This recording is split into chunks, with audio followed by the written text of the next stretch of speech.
അപ്പോൾ ഈ pattern breaking ആണ് ആവശ്യം. നമ്മൾ പാറ്റേൺ ക്രിയേറ്റ് ചെയ്യാൻ എളുപ്പമാണ്, പക്ഷെ ബ്രേക്ക് ചെയ്യുന്നത് അത്ര എളുപ്പമല്ല. അത് നമ്മൾ പർപ്പസ്ഫുള്ളി ബ്രേക്ക് ചെയ്യണം. സ്റ്റാഫുകൾക്ക് ഞാൻ പറയാം, ഒന്നും അറിയാതെ വരുന്ന സ്റ്റാഫുകൾ നമുക്ക് ട്രെയിൻ ചെയ്തെടുക്കാം, സാറ് പറഞ്ഞ പോലെ നമുക്ക് ചെയ്തെടുക്കാം. അല്ലെങ്കിൽ പക്ഷെ ആറ്റിറ്റ്യൂഡ് അല്ലെങ്കിൽ മൈൻഡ് സെറ്റ് വലിയൊരു ഘടകമാണ്. അണ്ണാനെ നീന്തൽ പഠിപ്പിക്കുന്ന നല്ല ട്രെയിനിങ്, താറാവിനെ കൊണ്ട് മരത്തെ കെട്ടിക്കുന്ന നല്ല ട്രെയിനിങ്. ആളുകൾ അങ്ങനെ ധാരണ, അങ്ങനെയല്ല. I am Shalmohan. എൻ്റെ ഫ്രണ്ട് അഡ്വക്കേറ്റ് അരുൺകുമാറാണ് എൻ്റെ ഒപ്പം ഉള്ളത്. ജീവൻ ജ്യോതി മൾട്ടി സ്റ്റേറ്റ് കോപ്പറേറ്റീവ്സിൻ്റെ CEO ആണ്. വളരെ അപ്രതീക്ഷിതമായിട്ട് ഞങ്ങൾ കണ്ടതാണ്. അപ്പോൾ ഒരു വിഷയം ചർച്ച ചെയ്യാമെന്ന് ആഗ്രഹിക്കുന്നു. സാറേ, ഞാൻ സ്ട്രേറ്റിലേക്ക് വിഷയത്തിലേക്ക് കിടക്കണം സാറേ. ഇപ്പം നമുക്ക് സ്റ്റാഫുകൾക്ക് ജോലി ഇല്ല എന്ന് മാർക്കറ്റിൽ കുറേ പറയുന്നുണ്ട്. എവരും പറയും ജോലി ഇല്ലാന്ന് പറയും.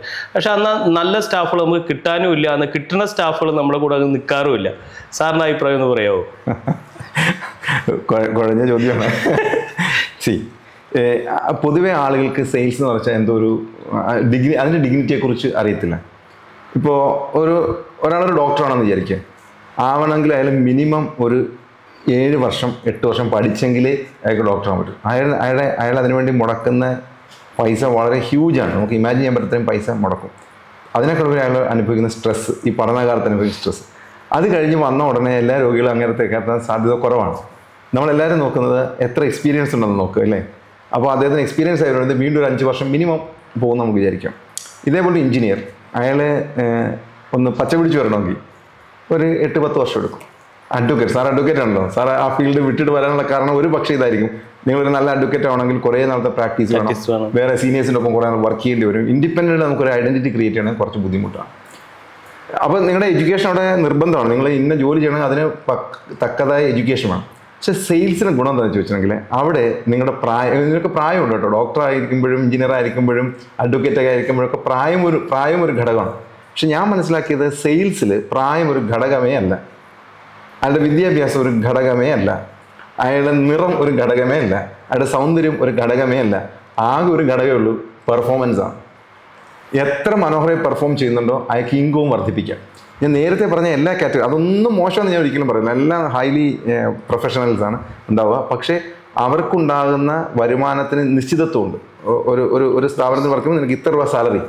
പക്ഷേ ഈ സെയിൽസിന് മാർക്കറ്റിലുള്ള ആളുടെ ഗുണം എന്ന് വെച്ച് കഴിഞ്ഞാൽ അവർക്ക് ഇങ്ങനെ ഫിക്സഡ് ഒരു എമൗണ്ട് ഇല്ല. അവർ തീരുമാനിക്കുക എനിക്ക് എത്ര രൂപ വേണം. അതുകൊണ്ട് തന്നെ അവരുടെ ലൈഫ് സ്റ്റൈലും വേറെ ലെവലായിരിക്കും. പിന്നെ അവർ ഒരുപാട് ട്രാവൽ ചെയ്യും, അവർക്ക് ഒരുപാട് ഫ്രണ്ട്ഷിപ്പ് ഉണ്ടാവും, വളരെ ഫ്രീ ആയിട്ട് ചെയ്യാൻ പറ്റും. ഇതിൻ്റെ കരിസ്മ കണ്ടിട്ട് കുറച്ച് പേര് വരും ഈ ജോലി. ഇപ്പോൾ ചില ആൾ 2 ലക്ഷം 3 ലക്ഷം 5 ലക്ഷം സമ്പാദിക്കുന്ന കാണുമ്പോൾ ചില ആളുകൾ ഇത് വളരെ എളുപ്പമെന്ന് വെച്ച് വരും. എന്നിട്ട് ഈ വരുന്ന ആളുകളാണ് സാറി പറഞ്ഞതുപോലെ കാണുമ്പോൾ വലിയ ഗംഭീരമെന്ന് തോന്നും. ഒന്ന് കയറി കഴിഞ്ഞാൽ പണിയെടുക്കാൻ അടുത്ത് ചാടി പോകും.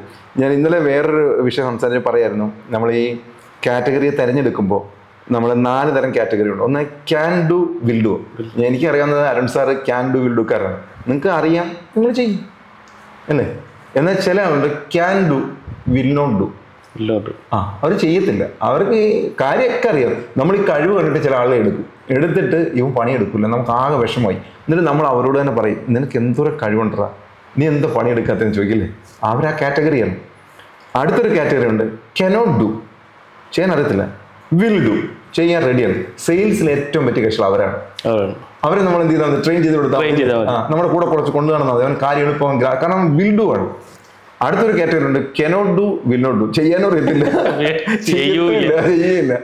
അപ്പൊ ഇങ്ങനത്തെ ആളുകളെ നമ്മൾ അറിയേണ്ട റിക്രൂട്ട്മെന്റിൽ എടുത്തു പോകും. അപ്പൊ അവിടെ നമ്മൾ ശ്രദ്ധിക്കണം. ഈ ക്യാൻ ഡു വിൽ ഡു അവർ ഹൈലി പെയ്ഡ് ആണ്. അവരെയൊന്നും ആരും മോണിറ്റർ ചെയ്യേണ്ട ആവശ്യമില്ല, പിന്നാലെ കൂടേണ്ട ആവശ്യമില്ല. രണ്ടാമത്തെ കനോട്ട് ഡു വിൽ ഡു ആണ്. അവരെ നമ്മൾ ട്രെയിൻ ചെയ്താൽ മാത്രം മോൾഡ് ചെയ്തെടുക്കാൻ പറ്റും. സാറെന്ന് പറഞ്ഞാൽ യോജിക്കുന്നില്ല. ശരി സാർ.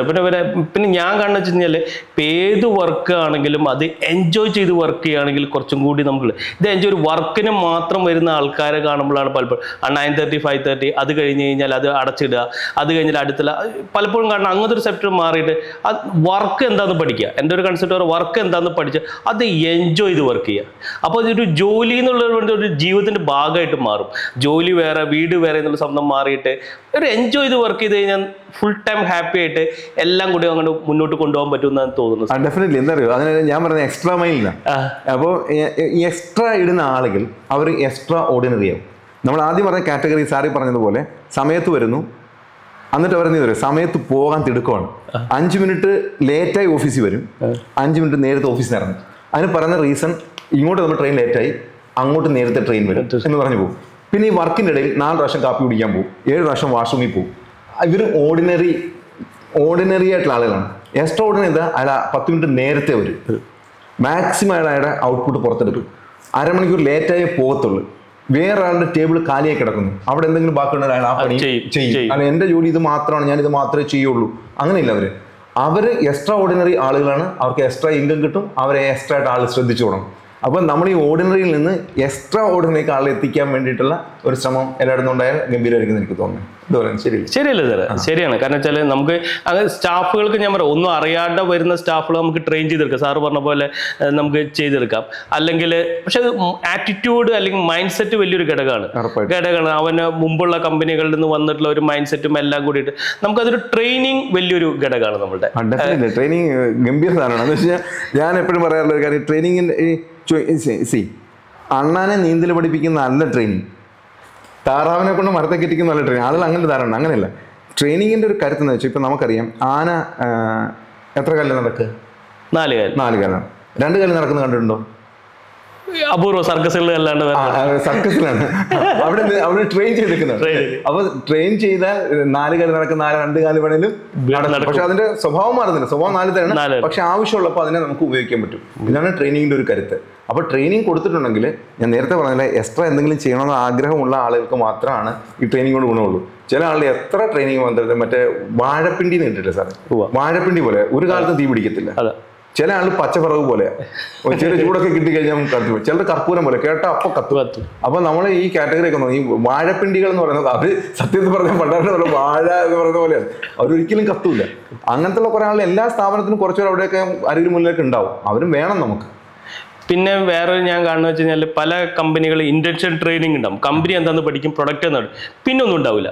പിന്നെ ട്രെയിനിങ് എന്ന് പറയുന്നത് ഒരു എപ്പോഴും മോൾഡ് ചെയ്തെടുക്കുന്ന ആൾക്കാരുടെ സിറ്റുവേഷൻ അനുസരിച്ച് മോൾഡ് ചെയ്തെടുക്കുന്ന ഒരു സംഗതി. ഒരു അറ്റ്ലീസ്റ്റ് ഒരു എല്ലാ കമ്പനികളും അല്ലെങ്കിൽ നമ്മൾ കമ്പനികൾ ഒരു 6 മാസം അല്ലെങ്കിൽ ഒരു 3 മാസം കൂടി അവൻ്റെ മൈൻഡ് ഒന്ന് സെറ്റ് ചെയ്യാൻ പറ്റുന്ന ട്രെയിനിങ് വേണം എന്നുള്ള എൻ്റെ അഭിപ്രായം. ഉറപ്പായിട്ട് ഞാൻ അങ്ങനെ ട്രെയിനിങ് എടുക്കുന്നുണ്ട്. ഇമ്പാക്ട് അപ്പോൾ ഇമ്പാക്റ്റ് ഉണ്ടാക്കുന്നതാണ്. അത് ഞാൻ കുറേ കാലം ഇങ്ങനെ പഠിച്ച ശേഷം കുറേ കാര്യങ്ങൾ, അതായത് ആ ട്രെയിനിങ് പ്രോഗ്രാം ഒറ്റയടിക്ക് തീർക്കുന്ന അല്ലെങ്കിൽ ഒരു 1 ഡേ പ്രോഗ്രാം അല്ല, അത് കണ്ടിന്യൂസ് ആയിട്ട് കിട്ടണം. നമ്മൾ എന്തൊരു കാര്യവും നമ്മൾ പഠിച്ചെടുത്തിട്ടുള്ളത് അല്ലെങ്കിൽ നമ്മൾ എക്സ്പെർട്ടൈസ്ഡ് ആയിട്ടുള്ളത് ആവർത്തനത്തിലൂടെയാണ്. വീണ്ടും വീണ്ടും ചെയ്താണ് ഒരു അഡ്വക്കേറ്റ് ഫേമസ് ആവുന്നത്, ഒരു ഡോക്ടർ ഫേമസ് ആവുന്നത്, ഒരു ഡ്രൈവർ ഫേമസ് ആവുന്നതൊക്കെ അങ്ങനെ. അപ്പോൾ അത് എന്തുകൊണ്ടാണ് ആവർത്തനം വെച്ച് കഴിഞ്ഞാൽ ഇതൊരു വലിയ വാസ്റ്റ് സബ്ജക്റ്റാണ്. എന്നാലും ഞാൻ സാറോട് ചുരുക്കി പറയാം. ചെറുതിലെ തൊട്ടേ നമ്മുടെ എഡ്യൂക്കേഷൻ സിസ്റ്റം പരാജയമാണ്. ഒരു തൊഴിലധിഷ്ഠിത വിദ്യാഭ്യാസം, വൊക്കേഷണൽ ഹയർ സെക്കൻഡറി സ്കൂളിൽ നമ്മൾ പോകത്തില്ല, നമ്മുടെ പിള്ളേരെ വിടത്തില്ല, കാരണം അതൊന്നും ആവശ്യമില്ല നമുക്ക്. എല്ലാം അങ്ങനത്തെ ഒരു തൊഴിൽ തേടാനുള്ള ഒരു ഓഫീസ് സ്റ്റാഫ് എന്നുള്ള നിലയിൽ മാത്രമാണ് നമ്മൾ കുട്ടികളെ മൊത്തത്തിൽ വളർത്തിയെടുക്കുന്നത്. ഒരു തൊഴിലധിഷ്ഠിത വിദ്യാഭ്യാസം ഇവിടെ ഇല്ല. അപ്പോൾ ശരിക്കും പറഞ്ഞാൽ ഈ മാർക്കറ്റിംഗ് സെയിൽസ് ഒക്കെ ഒരു തൊഴിലാണ്, അറിയത്തില്ല. കാർപ്പൻട്രി ഒരു തൊഴിലാണ്, വീഡിയോ എഡിറ്റിംഗ്, വീഡിയോ റെക്കോർഡിംഗ് എല്ലാം തൊഴിലാണ്. പക്ഷെ ഇതൊക്കെ കുറേ കാലം കഴിഞ്ഞിട്ട് ബിടെക് പഠിച്ചിട്ടുള്ള ആൾ പിന്നെ അവസാനം ഇതൊന്നും ഇല്ലാണ്ട് ആകുമ്പോൾ വേറെ ഏതെങ്കിലും തൊഴിൽ പഠിച്ച് വിദേശത്ത് കയറി പോകുന്ന രീതിയാണ്. വിദേശത്ത് നിങ്ങൾക്ക് എത്ര ഡിഗ്രി ഉണ്ടെന്നല്ല, നിങ്ങളുടെ സ്കില്ലിനാണ് പൈസ. നമ്മുടെ നാട്ടിൽ സ്കില്ല് വളരെ കുറവാണ്. അപ്പോൾ എന്തുകൊണ്ടാണ് സ്കില്ലില്ലാത്തത്? ചെറുതിലെ തൊട്ട് നമുക്ക് അങ്ങനെ ധാരണയേ ഇല്ല. നമ്മളെ അൺസ്കിൽഡ് ആയിട്ടുള്ള ആളെ നമ്മൾ കളിയാക്കും. പക്ഷേ ഇന്നിപ്പോൾ അൺസ്കിൽഡ് ആളെ കിട്ടാനില്ല, അവർക്ക് വലിയ ഡിമാൻഡാണ്. നമ്മുടെ വീട്ടിലൊരു ഇലക്ട്രീഷ്യൻ വേണം, എന്തൊരു ഡിമാൻഡാണ്, പെയിൻറ്റർ വേണം, എന്തൊരു ഡിമാൻഡാണ്. അപ്പോൾ ഞാൻ പറഞ്ഞു വന്നത്, ഇവരുടെ എല്ലാം ചെറുതിലെ തൊട്ട് വിദ്യാഭ്യാസത്തിൻ്റെ ഭാഗമായി എന്തൊക്കെയോ തലക്കകത്ത് കയറ്റി വയ്ക്കുക, എന്നിട്ട് സമയമാകുമ്പോൾ ഇതുകൊണ്ടെന്ന് ലോഡ് ഇറക്കി വയ്ക്കുക. ഇതുകൊണ്ട് എന്താ കുഴപ്പം തരും? വിദ്യാഭ്യാസം പുറത്തിറങ്ങി വരെ തലക്കകത്ത് വേണ്ടതൊന്നും കാണത്തില്ല. അവന് പല ആഗ്രഹങ്ങളുണ്ടാവും, അതൊന്നും നടന്നിട്ടില്ല. അപ്പോൾ സബ് കോൺഷ്യസ് മൈൻഡിൽ ഞാൻ ഇങ്ങനത്തെ ഒരാളാണ്, എനിക്ക് കഴിവില്ലാത്ത ഒരാളാണ്, എൻ്റെ ജീവിത സാഹചര്യങ്ങൾ ശരിയായിരുന്നില്ല, എൻ്റെ മാതാപിതാക്കൾ ജോലി ഉണ്ടായിരുന്നില്ല, ഇങ്ങനെയൊക്കെ പറഞ്ഞ് ഇങ്ങനത്തെ ഒരു ഷെല്ലുണ്ടാക്കും. എന്നിട്ട് ഈ ഷെല്ലിനകത്തിരിക്കും. ഈ ഷെല്ല് പൊട്ടിക്കുന്ന അത്ര എളുപ്പമല്ല. കാരണം ഒരു കാരണവശാലും ഒരു വ്യക്തി അവിടെ കംഫർട്ട് സോണിൽ നിന്ന് പുറത്തു വരുന്നത് വേദനാജനകമായതുകൊണ്ട് തന്നെ കംഫർട്ട് സോൺ പൊട്ടിക്കാതിരിക്കാൻ പരമാവധി നോക്കും. അതിന് പല ഉപായങ്ങൾ പറയും. ഇപ്പോൾ ഒരാൾ കിടന്ന് ഉറങ്ങാന്ന് വിചാരിച്ചോളൂ, അയാൾ രാവിലെ എണീക്കില്ല, കിടന്നുറക്കാം. അങ്ങനെ വീട്ടുകാരെല്ലാം പറഞ്ഞ് നാളെ തൊട്ട് എണീക്കാന്നൊക്കെ പറയും. രാവിലെ എണീക്കാൻ വേണ്ടി പറയും, അമ്മ ഇന്നലെ രാത്രി ഫുള്ള് വയറിളക്കമായിരുന്നു, ഞാൻ ഉറങ്ങിയിട്ടേ ഇല്ലെന്ന് പറയും. കിടന്നുറങ്ങും, വയറിളക്കൊന്നും ഉണ്ടായിട്ടുണ്ടാവത്തില്ല, പക്ഷേ ഇയാൾക്ക് ഇതിന് കടക്കാൻ പറ്റുന്നില്ല.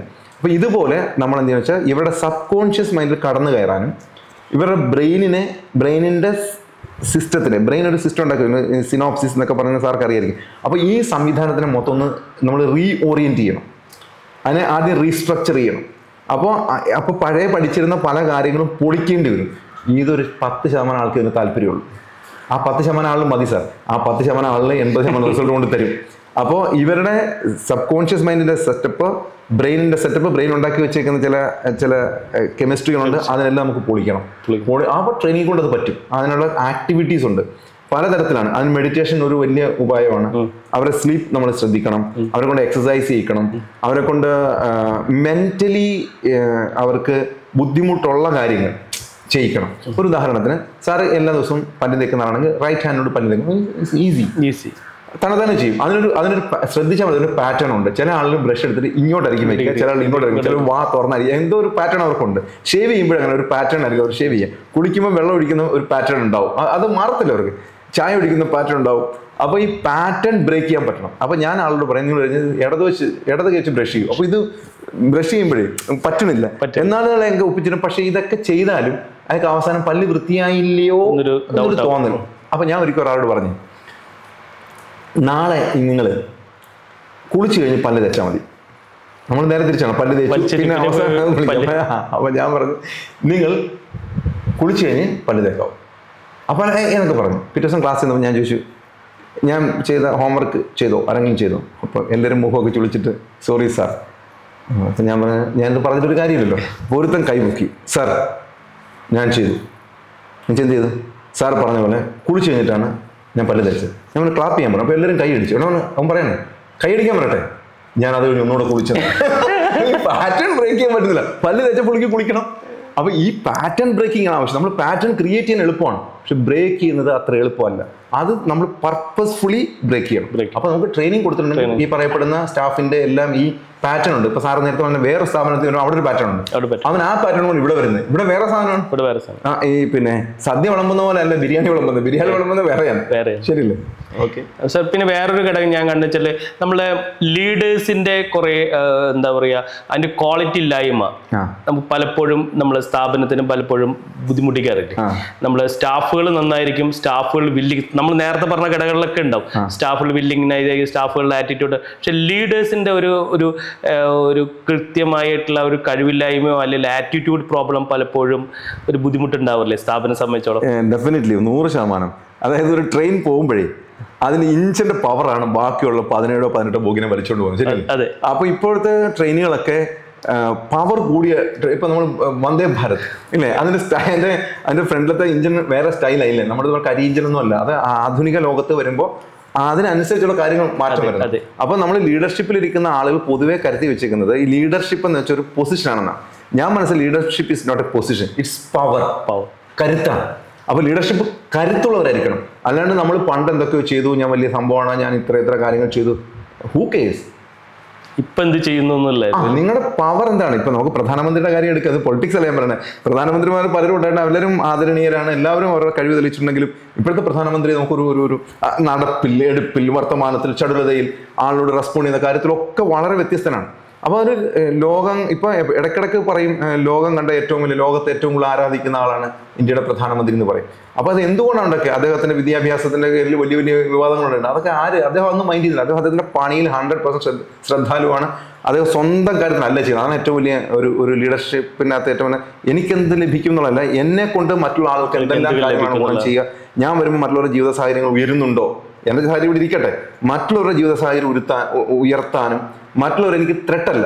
പലപ്പോഴും ലീഡേഴ്സിനൊരു ത്രെട്ടെന്ന് അറിയോ? ഇപ്പൊ അരുൺ സാർ ഒരു സ്ഥാപനത്തിൽ ഏറ്റവും ഉയർന്ന ആളാന്ന് വിചാരിക്കുള്ളൂ. ഞാൻ നല്ല അഗ്രസീവായിട്ട് വർക്ക് ചെയ്യുമ്പോൾ സാർക്ക് ഒരു ത്രെട്ട് ഫീൽ ചെയ്യും. ഇവൻ കയറി വന്നാൽ എൻ്റെ പണി പോകും. അപ്പൊ എന്താ, സാർ എന്നെ ചവിട്ടാൻ നോക്കും. മനസ്സിലായില്ലേ? ഇത് ലീഡർഷിപ്പിന് പറ്റിയ പരിപാടിയല്ല. അയാൾ ഉയർന്നു വരട്ടെ, പൊന്തി വരട്ടെ. നമുക്കപ്പോൾ എന്ത് ചെയ്യണം? നമുക്ക് അതിനേക്കാളും മുകളിലോട്ട് പോയാൽ മതിയല്ലോ. അപ്പൊ നിങ്ങളും പഠിക്കും പുതിയ കാര്യങ്ങൾ. നമ്മൾ പൊസിഷൻ കയറി കീപ്പ് ചെയ്തിട്ട് ഇനി മുകളിലോട്ട് ആരും വരാതിരിക്കൊണ്ട് വരുന്നവരെ ചവിട്ടിക്കൊണ്ടിരിക്കും. നിങ്ങൾ വളർത്തില്ല, വരുന്നവനും വളർത്തില്ല. അപ്പൊ നേരെ മറിച്ച് ഞാൻ സാറിനൊപ്പം കയറി വരുമ്പോൾ സാർ എന്ത് ചെയ്യും? സ്വാഭാവികമല്ലോ.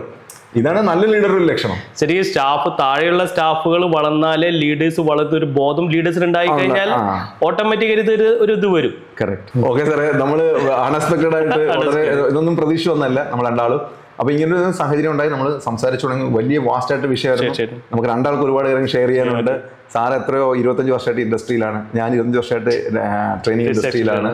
അപ്പോൾ നമുക്ക് കൂട്ടായിട്ട് ഒരുപാട് കാര്യങ്ങൾ ചെയ്യാൻ സാധിക്കും. അപ്പോൾ എന്തായിരുന്നാലും സാറിന് ഈ തിരക്കിട്ട ഈ സമയത്തിനിടയിൽ നമ്മുടെ ഒപ്പം കുറച്ചു നേരം സംസാരിക്കാൻ സാധിച്ചത് വളരെ സന്തോഷം. Thank you.